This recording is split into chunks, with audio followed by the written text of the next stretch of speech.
ಗರ್ದಿಗಮ್ಮತ್ ವೀಕ್ಷಕರಿಗೆ ನಮಸ್ಕಾರ ಗಡ್ರಿ. Gardigammat page follower ಆಗ್ರಿ. Maximum ಆಗತ್ತಿರ ದಿನ ಇನ್ನೂ ಆಗ್ಬೇಕ. ಯಾಕಂದ್ರೆ ಬಹಳಷ್ಟು ಮಂದಿ ಬಾಪುಗೌಡ್ರು ಕಳಿಸ್ತಾರ ಬಿಡ ಅಂತೇಳಿ ತಿಳ್ಕೊಂಡಿರ್ತಾರೆ, ವಾಟ್ಸಪ್ದಾಗ ಬರ್ತಾವ ತಿಳ್ಕೊಂಡಿರ್ತಾರೆ. ಅದಕ್ಕೆ ದಯಮಾಡಿ ತಾವು ಪೇಜ್ ಫಾಲೋವರ್ ಆದ್ರೆ ಎಲ್ಲಾ ವಿಡಿಯೋಗಳು ನಾನು ಪ್ರತಿ ದಿವಸ ಬೆಳಗ್ಗೆ 7 ರಿಂದ 8 ಗಂಟೆ ಒಳಗೆ ಒಂದು ಹೊಸ ಸುದ್ದಿ ತಗೊಂಡ್ ನಿಮ್ ಮುಂದೆ ಇರ್ತೈತಿ. ಗರ್ದಿಗಮ್ಮತ್ ಬಾಳ ಮಂದಿ ಫೋನ್ ಮಾಡ್ತಾರೆ, ಲೇಟ್ ಆಗ್ಬಿಡ್ದ, ಇನ್ನ ಚಾ ಕುಡುದಿಲ್ರಿ, ನಾವ ಪೇಪರ್ ಓದಿಲ್ಲ, ಪೇಪರ್ ಓದೋದ್ ಬಿಟ್ಟಿದ್ದೇವ್, ನಿಮ್ ಸುದ್ದಿ ಏನೈತಿ ಹೊಸದಂತ ಬಾಳ ಮಂದಿ ಕೇಳ್ತಿರ್ತಾರೆ. ಆದ್ರೆ ಒಮ್ಮೆ ಅವ್ರ ನನ್ ಪೇಜ್ ಫಾಲೋವರ್ ಆಗಿಲ್ಲ, ಅದು ಬಹಳ ಕೆಟ್ಟ ಅನಿಸ್ತೈತಿ. ಶೇರ್ ಲೈಕ್ ಕಮೆಂಟ್ ಮಾಡೋರಿಗೆ ಅನೇಕ ಧನ್ಯವಾದಗಳು. ಒಂದು ರೈತ ವಿರೋಧಿ ನೀತಿ ಮತಕ್ಷೇತ್ರದಾಗ ನಾನೇ ನನ್ನಿಂದಲೇ ಪಕ್ಷ, ನಾನ್ ಯಾರು ಏನು ಮಾಡಕ್ ಆಗುದಿಲ್ಲ. 9 ಸಕ್ರಿ ಫ್ಯಾಕ್ಟ್ರಿ ಅವರು, ಒಟ್ಟ 9 ಸಕ್ರಿ ಫ್ಯಾಕ್ಟ್ರಿ, ಅದು 95ರಾಗ ಸ್ಟಾರ್ಟ್ ಮಾಡಿರೋರ. 97ರಾಗ ಸ್ಟಾರ್ಟ್ ಆಗ್ತೈತೆ. 500 ಟನ್ದಿಂದ ಕ್ರಷಿಂಗ್ ಚಾಲು ಆಗ್ತೈತಿ. ಇವತ್ತ ಪ್ರತಿ ದಿವಸ 70 ಒಟ್ಟಾರೆ ಅವರು ಕ್ರಷಿಂಗ್ 75,000 ಲಕ್ಷ ಟನ್ ಒಟ್ಟ ಅವ್ರದ್ದು ವಾರ್ಷಿಕ 9 ಸಕ್ರಿ ಫ್ಯಾಕ್ಟ್ರಿಯಿಂದ. ಅವ್ರ 3 ಸಲ MLA ಆದವರು, 2 ಸಲ ಮಂತ್ರಿ ಆದವ್ರು.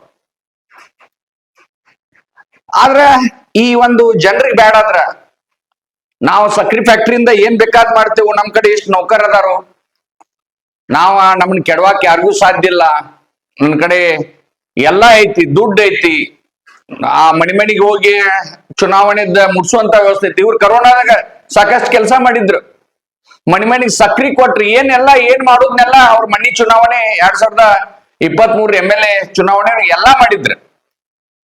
ಆದ್ರ ಅವ್ರನ್ನ ಜನ ಲಗಾ ಹೊಡಿಸ್ತ, ಅವ್ರ ಬಾಳಿನ ಅವ್ರ ಯಾರ ಅನ್ನೋದು ಕೌತುಕ ನಿಮ್ ಕಡೆ ಐತಿ. ಅದಕ್ಕ ಅವರ ಮುರುಗೇಶ್ ನಿರಾಣಿ ಅಂತ ಬೆಳಗಿ ಕ್ಷೇತ್ರದ MLA, ಒಮ್ಮೆ ಮಧ್ಯಮ ಮತ್ತು ಬೃಹತ್ ಕೈಗಾರಿಕಾ ಮಂತ್ರಿ ಆದವ್ರು, ಒಮ್ಮೆ ಮೈನ್ಸ್ ಮಂತ್ರಿ ಆದವ್ರು, ಗಣಿ ಮತ್ತು ಭೂಗರ್ಭ ಮಂತ್ರಿ ಆದವ್ರು. 3 ಟರ್ಮ್ ಮಾರಿಸಿ ಬರ್ತಾರ. ಮನ್ನಿ ಚುನಾವಣೆ ಒಳಗಂತೂ ಅವ್ರ ನಾ ಆರ್ಷೆ ಬಣ್ಣ ಅಂತೇಳಿ ಬೆಟ್ಟಿಂಗ್ ಕಟ್ಟಿದ್ರು. ಆದ್ರ ಜನ ರೈತ ವಿರೋಧಿ ನೀತಿ ನೀವು ಅನುಸರಿಸ್ರಿ ಅಥವಾ ಮತಕ್ಷೇತ್ರದಾಗ ಬ್ಯಾಡ ಆದ್ರಿ ಅಂದ್ರೆ ಯಾವಾಗ ಏನ್ ಒಗಿತೈತಂದ್ರ 70,000 ಜನ ಅವ್ರ ಕಡೆ ನೌಕರಿ ಕೆಲಸ ಮಾಡ್ತಾರ. ಅಲ್ಲಿ ಎಷ್ಟು ಮಂದಿ ಮತದಾರ ಇದ್ರು ಬಿಟ್ಟಿದಾರೋ ಅವ್ರ ನೌಕರ ಎಲ್ಲ ಮಾಡಿರ್ತಾರ ಅವ್ರು ಸಿಸ್ಟಮೆಟಿಕ್ ಆಗಿ. ಇವತ್ತು ದೊಡ್ಡ ನಿರಾಣಿ ಸಮೂಹ, ದೊಡ್ಡ ಉದ್ಯಮ, ಸಕ್ರಿ ಉದ್ಯಮ. ಆ ಸಕ್ರಿ ಒಳಗೆ ಏನ ಬೈ ಪ್ರಾಡಕ್ಟ್ಸ್ ಏನೈತ್ಲ ಎಲ್ಲ 9 ಸಕ್ರಿ ಫ್ಯಾಕ್ಟ್ರಿಯಾಗ ಅದನ್ನ ಮಾಡ್ತಾರೆ. ಸಾವಿರಾರು ಕೋಟಿ ಟರ್ನ್ ಓವರ್. ಅವ್ರ ಅಷ್ಟಾಗಿ ಅವ್ರ ತಮ್ಮ ಇವತ್ತ ಗ್ರಾಜುಯೇಟ್ ಕಾನ್ಸ್ಟಿಟ್ಯೂನ್ಸಿಯಿಂದ MLC ಆಗಿದ್ದಾರೆ. ಅವ್ರ 2004 ಮತ್ತು 8 2018ರಾಗ 3 ಸಲ MLA ಆಗಿ 2 ಸಲ ಮಂತ್ರಿ ಆದವ್ರು. ಯಡಿಯೂರಪ್ಪಗ ಬಾಳ ಆಪ್ತರ. ಆದ್ರ ಒಂದ್ ಕಾಲಕ್ಕ ನನ್ನಿಂದನ ಬಿಜೆಪಿ ಅಂದಾಗ ಯಡಿಯೂರಪ್ಪ ಅವ್ರನ್ನ ಮಂತ್ರಿಗಿರಿಯಿಂದ ತೆಗಿತಾರ. ಮಂತ್ರಿಗೆ ಮಾಡುದಿಲ್ಲ ಫಸ್ಟ್ ಟೈಮ್ ಅವ್ರನ್ನ, ಉಮೇಶ್ ಕತ್ತಿ ಅವ್ರನ್ನ ಯಡಿಯೂರಪ್ಪ ಮಾಡುದಿಲ್ಲ. ಅಂದ್ರ ಈಗ ನನ್ನಿಂದನ ನನ್ನ ಕಡೆ ಇಷ್ಟು ಮತದಾರ ಅದಾರು, ನಾನು ಮುಂದಿನ ಮಂತ್ರಿ, ಸರ್ಕಾರ ಮುಂದ ಮುಖ್ಯಮಂತ್ರಿ ಅನ್ನೋದು ಅಣ್ಣವ್ರಿಗೆ ಬಾಳ ಮಂದಿ ಮುಖ್ಯಮಂತ್ರಿ ಅಂತ ಹೇಳಿದ್ರಿ. 2013ರಾಗ ನನ್ಗೆ ಇನ್ನೂ ನೆನಪೈತೆ. ಪರಮೇಶ್ವರ್ ಅವ್ರ ಮುಖ್ಯಮಂತ್ರಿ ಅಂದ್ರ ಪರಮೇಶ್ವರ್ನವ್ರನ್ನ ಅಲ್ಲೇ ಕೆಡವ್ರ.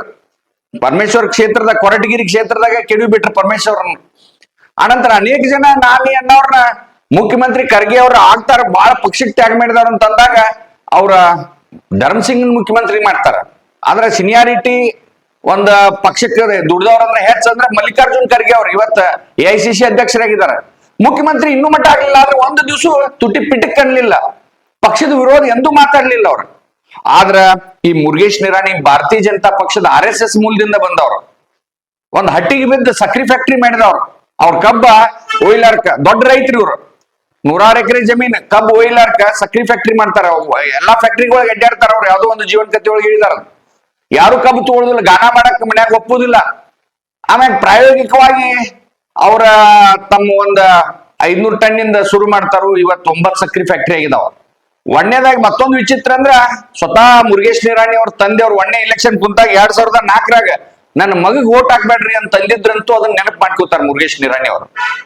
ಆದ್ರೆ ಸ್ವತಃ ಯಾಕಂದ್ರ ಇವ MLA ಆದ, ರಾಜಕಾರಣಿ ಆದ್ರೆ ಉದ್ಯೋಗ ಎಲ್ಲ ಹಾಳಾಗ್ತಾವ ಅಂತೇಳಿ ಬ್ಯಾಡ್ ಅಂತೇಳಿ ಅವ್ರು ಅಪ್ಪ ನನ್ನ ವಿರೋಧ ಕ್ಯಾನ್ವಾಸ್ ಮಾಡಿದ್ರು ಅಂತೇಳಿ ಅದನ್ನು ನೆನಪಿಸ್ಕೋತಾರ. ಅಂದ್ರೆ ನಾವು ಒಟ್ಟಾರೆ ಈ ರಾಜಕಾರಣಿಗಳಿಗೆ 2028 ಚುನಾವಣೆ ನಮ್ಮ ಸಕ್ರಿ ಫ್ಯಾಕ್ಟ್ರಿ ಅದಾವು, ಅಷ್ಟು ಜನ ನಮ್ ಕಡೆ ಕಾರ್ಮಿಕರದಾರು, ಇಷ್ಟು ಮಂದಿ ದುಡಿತಾರು, ಇಷ್ಟು ನಮ್ಮ ಸಂಘ ಸಂಸ್ಥೆಗಳು ಅದಾವು, ನಾ ಇಷ್ಟ ಕೆಲಸ ಮಾಡೀನಿ, ನಾನು ಇಷ್ಟು ಜನರಿಗೆ ಉಪಕಾರ ಮಾಡೀನಿ, ನಾ ಅವ್ರಿಗೆ ಅದನ್ನ ಮಾಡೀನಿ ಇದನ್ನ ಮಾಡೀನಿ, ಏನು ಯಾವುದು ಅದ ಹಣೆಬರದಾಗ ಸರಿ ಇದ್ರ ದಾಟ್ತೈತಿ. ಇಲ್ಲಂದ್ರ ಇತ್ತೀಚಿನ ದಿನಮಾನದಾಗ ಮತದಾರ ಬಹಳ ಜಾಗೃತ ಆಗಿದಾರ.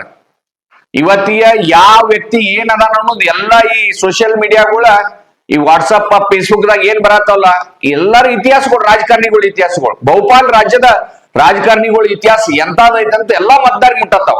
ಅದಕ್ಕ ಈ ಮುರುಗೇಶ್ ನಿರಾಣಿ ಅವ್ರು ಯಾಕೋ ನನ್ಗೆ ನೆನಪಾದ. 9 ಸಕ್ರಿ ಫ್ಯಾಕ್ಟ್ರಿ ಮಾಲಕ್, ಸಾವಿರಾರು ಕೋಟಿ ರೂಪಾಯಿ ಒಡೆಯ.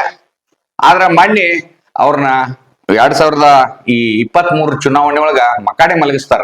ಎಲ್ಲಾ A to Z ಎಲ್ಲ ಮಾಡಿದ್ರು. ಕಡೆ ದಿವ್ಸ ಮಠ ಮುರುಗೇಶ್ ನಿರಾಣಿ ಅವರು ಆರಿಸಿ ಬರ್ತಾರಂತ ರಿಪೋರ್ಟ್ ಇತ್ತು. ಆದ್ರ ಫಲಿತಾಂಶ ಬಂದಾಗ ಅಲ್ಲಿ JT ಪಾಟೀಲ್ ಆರಿಸಿ ಬರ್ತಾರ.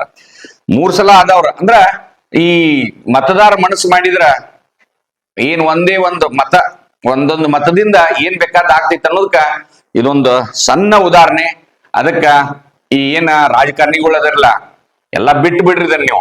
ಏನೋ ಕೆಲವು ಮಂದಿ ರಾಜಕಾರಣಿಗಳು ಅದಾರ, ಶಾಶ್ವತವಾಗಿ ನಾವ ಆ ಕ್ಷೇತ್ರದಾಗ ಇರ್ತೇವೆ, ಯಾರು ಬರುದಿಲ್ಲ, ನಮ್ಮನ್ನ ಬಿಟ್ರ ಅಲ್ಲಿ ಕ್ಷೇತ್ರದಾಗ ಯಾರು ಇಲ್ಲ ಅನ್ನೋ ಒಂದು ಮನೋಭಾವ ಕೆಲವು ಜನ ಇವತ್ತ ರಾಜಕಾರಣಿಗಳು ತಲೆಗೈತೆ. ಅದಕ್ಕೆ ಇದೊಂದು ಸಣ್ಣ ಉದಾಹರಣೆ. ಇಂಥ ದೊಡ್ಡ ಶ್ರೀಮಂತರನ್ನ ಮಕಾಡೆ ಮಲಗಿಸಿದ ಉದಾಹರಣೆನೂ ನಮ್ ಕಡೆ ಐತೆ.